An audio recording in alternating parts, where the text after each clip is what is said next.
Praise the lord. ప్రభువును రక్షకుడైన యేసుక్రీస్తు నామంలో మీ అందరికీ కూడా శుభములు తెలియపరుస్తున్నాం.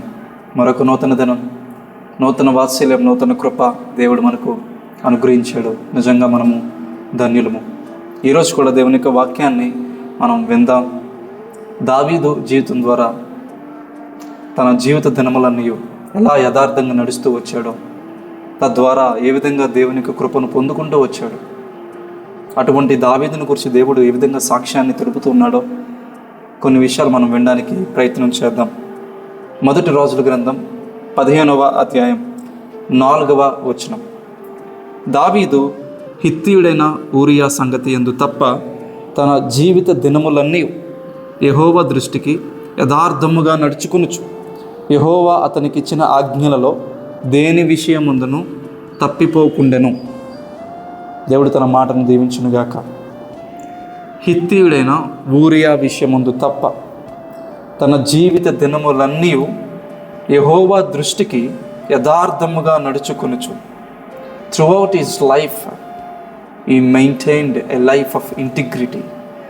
యథార్థత కలిగి దావీదు జీవిస్తూ వచ్చాడు. చిన్ననాటి నుండి కూడా దావీదు యథార్థంగా, యథార్థత అనే పదానికి మనం వెనకాల మూల అర్థాన్ని మనం చూసినప్పుడు నిటారుగా ఉండటం.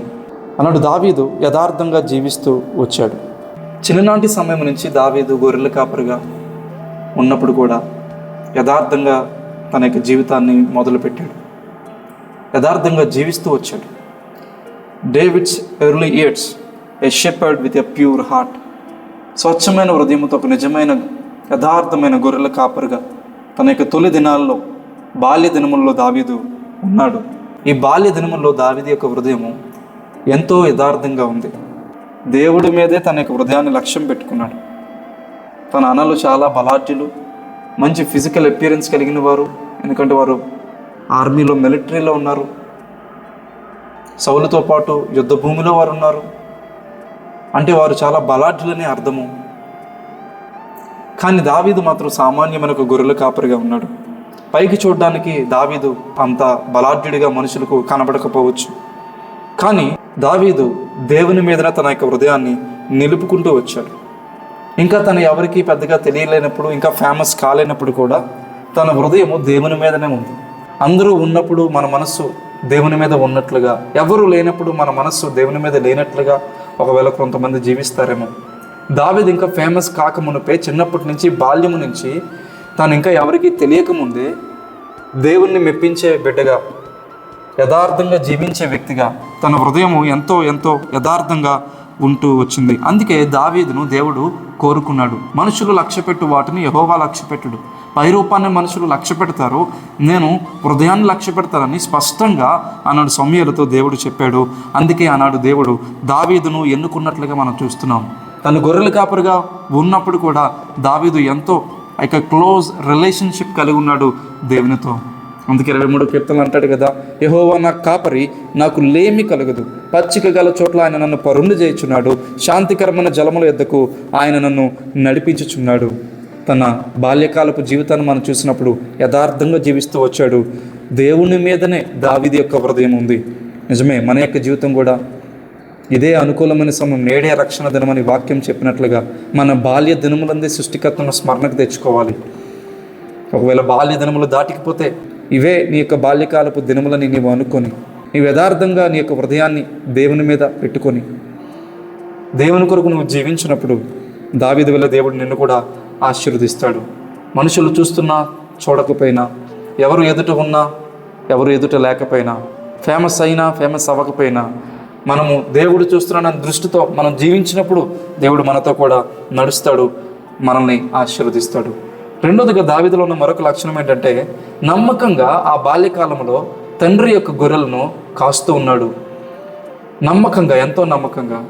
నాకెందుకు ఈ చిన్న పని, నేను దేవుని మీద ఆనుకునే వ్యక్తిని, నాకు చాలా వరములు దేవుడు నాకు అనుగ్రహిస్తున్నాడు, నాకు చాలా శక్తి ఉంది అని చెప్పి దావీదు అనుకోకుండా నమ్మకంగా తన తండ్రి గొర్రెలను ఏం చేస్తానంటే కాయువాడుగా దావీదు ఉన్నాడు.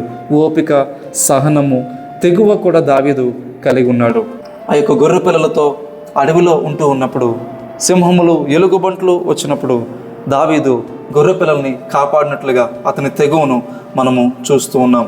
దేవుడి మీద అతడు ఆధారపడుతున్న జీవిత విధానాన్ని మనము చూడవచ్చు. చిన్న విషయాల్లో దేవుడి మీద ఆధారపడుతూ, చిన్న విషయాల్లో దేవునికి నమ్మకంగా జీవిస్తూ, ఒక గ్రేటర్ రెస్పాన్సిబిలిటీ కోసము అన్నాడు దావీదు తనను తాను ఏం చేసుకుంటాడంటే సిద్ధపరచుకుంటున్నాడు. ఈ విధంగా దేవుడు కూడా దావీదు సిద్ధపడడానికి దేవుడు కూడా దావీదుకు ఎంతో కృపను అనుగ్రహిస్తూ ఉన్నాడు. ఈ విధంగా నమ్మకంగా తండ్రి గొర్రెలను కాస్తూ ఉన్నాడు. మూడోదిగా దావీదు యొక్క జీవితంలో దావీదు ఎలా ఉన్నాడంటే దేవుని యందు నమ్మకం ఉంచాడు. గొలియాతుని ఎదుర్కొనే విషయంలో, యుద్ధ విషయాల్లో కూడా not human strength but David trusted in God. దేవుని యందు దావీదు విశ్వాసం ఉంచాడు.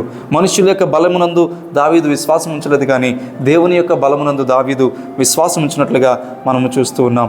గొలియాతును తన యొక్క భౌతిక సంబంధమైన బలముతో గొలియాతును తను ఎదిరించడానికి నిలబడలేదు, కానీ విశ్వాసంతో గొలియాతును ఎదిరించడానికి అన్నాడు దావీదు నిలబడ్డాడు. గొలియాతును జయించిన తర్వాత కూడా తన సొంత శక్తి, తన సొంత బలమని చెప్పుకోలేదు, కానీ సమస్తం క్రెడిట్ అంతా, మహిమంతా దేవునికే అన్నాడు దావీదు ఆరోపించాడు. నేను కూడా మనం కూడా దేవుని యందు నమ్మకం ఉంచేవారుగా ఉండాలి. రథములను బట్టి గుర్రములను బట్టి అతిశయపడక, ఖడ్గమును విల్లును నమ్ముకునక, నా దేవుడని యెహోవా నామాన్ని బట్టి అని చెప్పి ఆయనందు విశ్వాసం ఉంచినప్పుడు నీ యుద్ధాల్లో, నీ పోరుల్లో, నీ పోరాటాల్లో, నీ సమస్త పరిస్థితుల్లో కూడా దేవుడు నీకు తోడుగా ఉంటాడు. నీకు తప్పనిసరిగా విజయం ఇస్తాడు. అదేవిధంగా మనం చూసినప్పుడు అన్నాడు నమ్మకంగా దావీదు గొర్రెలను కాస్తున్నట్లుగా ప్రతి చిన్న విషయంలో కూడా మనం నమ్మకంగా ఉన్నప్పుడు దేవుడు ఏం చేస్తాడంటే దీవిస్తాడు.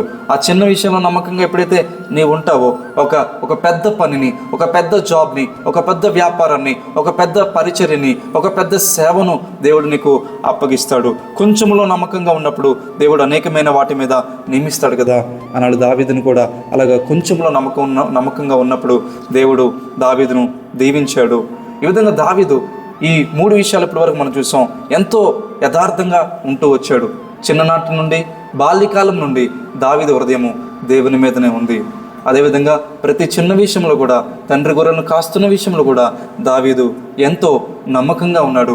మూడవదిగా దావీదు యుద్ధముల్లో గొలియాతు లాంటి బలమైన శత్రువులను ఎదుర్కొనే విషయంలో తన యొక్క శరీర బలాన్ని ఏమాత్రం కూడా విశ్వసించలేదు.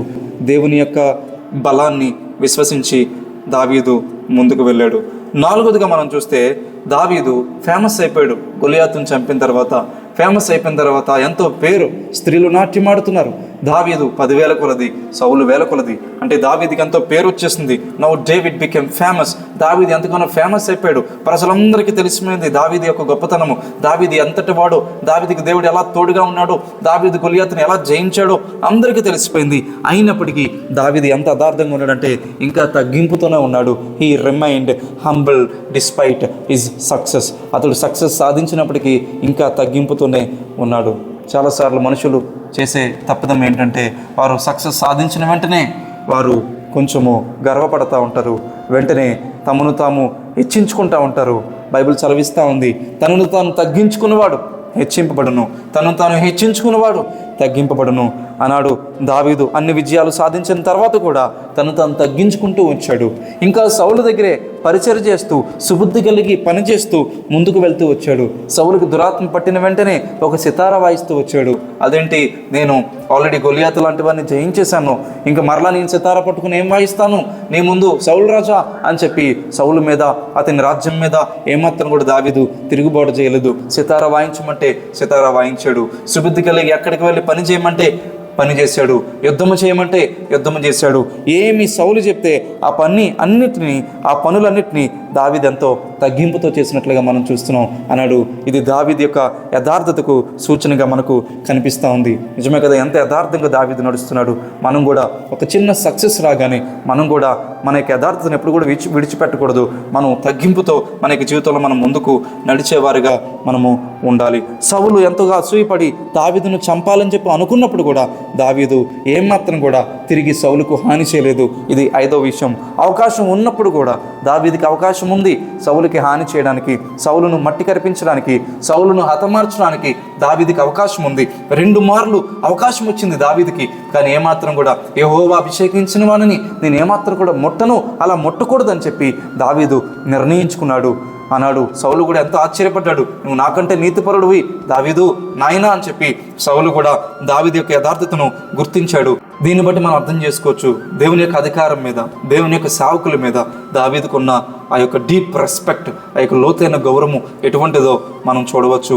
అతని యొక్క హృదయము, his heart is free from revenge. పగ తీర్చుకోవాలి, కక్ష తీర్చుకోవాలని చెప్పి ఆలోచన ఏమాత్రం కూడా దావీదు లేనివాడండి. నిజమే, మన యొక్క జీవితంలో కూడా అవకాశం ఉన్న హాని చేయలేని జీవితాలు మనం కూడా కలిగి ఉండాలి. యథార్థంగా మనం నడిచేవారుగా ఉండాలి. అవకాశాలు ఉన్నప్పటికీ మనం ఏమాత్రం కూడా హాని చేయకూడదు. పగ తీర్చుకున్నట్టు ఎవరి పనట? దేవుడి పని. ఆయనకి మనం అవకాశము ఇచ్చేవారుగా ఉందాం. ఈ విధంగా దావీదు తన జీవిత దినములన్నీ ఎలా ఉన్నాడంటే యథార్థంగా ఉన్నాడు. ప్రియ కుమారుడా, ప్రియ కుమార్తె, డియర్ బ్రదర్, డియర్ సిస్టర్, ఈ వాక్యాన్ని వింటున్న మీరు మీ యొక్క జీవితాల్లో యథార్థంగా జీవిస్తున్నారా? దావీదు తన యొక్క జీవితపు దినములన్నీ ఎలా ఉన్నాడంటే యథార్థత కలిగి ఉన్నాడట. నీవు కూడా యథార్థత కలిగి ఉంటే ఆ దేవుడు నిన్ను కూడా బలపరుస్తాడు. బైబిల్లో ఒక మాట ఉంది, యథార్థవంతునికి ఆయన ఏ మేలు కూడా చేయక మానడట. ఈ వాగ్దానం దేవుడు నీ యొక్క జీవితంలో తప్పనిసరిగా నెరవేరుస్తాడు. ఎప్పుడంటే అన్ని విషయాల్లో నువ్వు యథార్థత కలిగి ఉండాలి. దేవుని మీద నీ హృదయము ఆనుకోవాలి. అన్ని విషయాల్లో దేవుని యందు నమ్మకం ఉంచాలి. నమ్మకంగా నీకు ఇచ్చిన పనిని నీవు నెరవేరుస్తూ చక్కగా చిన్న పని అయినప్పటికీ ఆ పనిలో నమ్మకత్వం కలిగి జీవించాలి. 4వదిగా నీవు ఎదుగుతున్నప్పటికీ కూడా తగ్గింపుతో ఉండాలి. 5వదిగా అవకాశం ఉన్నప్పటికీ నువ్వు ఏమాత్రం కూడా హాని చేయకుండా ఆ విషయాల్లో నువ్వేం చేయాలంటే ప్రార్థనాపూర్వకంగా దేవునికి అప్పచెప్పాలి. అలా చేసినప్పుడు దేవుడిని చూసి నీ యొక్క యథార్థతను మెచ్చి నీకు తప్పనిసరిగా మేలు చేస్తాడు, నిన్ను తప్పనిసరిగా హెచ్చిస్తాడు, నీ యొక్క స్థితిని దేవుడు దీవిస్తాడు. ఎప్పుడు అంటే నీవు కూడా దావీదు వలె నీ జీవిత దినములన్నీ యథార్థంగా, బాల్య దినములు మొదలుకొని ముసలితనం వరకు నువ్వు ఎప్పుడైతే యథార్థంగా జీవించడానికి ప్రయత్నం చేస్తావో తప్పనిసరిగా దేవుడు నిన్ను దీవిస్తాడు. ప్రభు చిత్తమైతే మిగిలిన జీవిత దినములలో దావీదు ఎలాగ యథార్థంగా ఉంటూ వచ్చాడో మిగిలిన కొన్ని విషయాలు ఉన్నాయి. ఆ విషయాలు రేపటి దినమున మనం తెలుసుకునే ప్రయత్నం చేద్దాం. ఇప్పటికీ ఈ యొక్క మాటలు నేను ముగిస్తూ ఉన్నాను. మీకోసం ఒక చిన్న ప్రార్థన చేస్తాను. పరిశుద్ధుడా, నీకు వందనాలు నాయనా, నీకు స్తోత్రాలు ప్రభువా. అవునయ్యా, యథార్థవంతులకు ఏ మేలు చేయక మానవయ్యా, తప్పనిసరిగా నువ్వు మేలు చేస్తావయ్యా. మేము యథార్థంగా నడిచినప్పుడు యథార్థవంతులకి యథార్థత వారికి నాయన త్రోవ చూపిస్తుందని నీ వాక్యం సెలవిస్తుంది ప్రభువా. అవును ప్రభువా, అన్నాడు దావీదు యథార్థంగా తన యొక్క జీవిత దినములంతా నడుస్తూ వచ్చాడు ప్రభువా. ఇదిగో నాయన, చిన్ననాటి సమయం నుంచి నమ్మకంగా నీ మీద ఆధారపడుతూ నమ్మకత్వం కలిగి చిన్న విషయాల్లో కూడా ఉంటూ నాయన తన యొక్క హృదయాన్ని నీ మీద నిలుపుకుంటూ ప్రభా, తగ్గింపుతో ప్రభా దేవా తను నీ కొరకు బ్రతుకుతూ వచ్చాడు. అవకాశం ఉన్న హాని చేయకుండా బ్రతుకుతూ వచ్చాడు ప్రభా. ఎంత యథార్థవంతుడు దావీదు ప్రభా దేవా. నాయన a man after God's own heart అని ప్రభా దేవా నీవే సెలవిస్తూ వచ్చావు ప్రభా. అవునయ్యా, యథార్థవంతులు ఎప్పుడు కూడా విడిచిపెట్టవు ప్రభా. ఇదిగో నాయన మా యొక్క జీవితాల్లో కూడా నీ వాక్యం వింటున్న వారి యొక్క జీవితాల్లో కూడా ప్రభా దేవా వారు యథార్థంగా నడిచినప్పుడు, యథార్థంగా జీవించినప్పుడు ఏ మేలు కూడా నాయన చేయక ప్రభా నాయన మానే దేవుడు అని నీ వాక్యం సెలవిస్తూ ఉండగా ప్రభా, వారు కూడా యథార్థంగా నడవడానికి, యథార్థంగా వారికి జీవిత దినములన్నీ ప్రభా ప్రియ రక్షకుడు ప్రియ క్రీస్తు ప్రభా యథార్థంగా నడిచి వారి యొక్క జీవితాల్లో తమను తాము నీకు సమర్పించుకొని నీవిచ్చే ఆశీర్వాదాలు మేలులు పొందుకోవడానికి నీకు అత్యధికమైన కృపను సమృద్ధిగా కురిపింపజేయమని యేసుక్రీస్తు ప్రశస్త పరిశుద్ధ పుణ్య నామములో ప్రార్థించి అడిగి వేడుకొని పొందుకొనిచున్నాము తండ్రి. Amen, amen. ప్రభు చిత్తమైతే మరలా రేపటి దినమున మనం కలుద్దాం. అంతవరకు ప్రభు యొక్క కృప మీకు సమృద్ధిగా తోడై ఉండనుగాక. Amen. Praise lord. God bless you.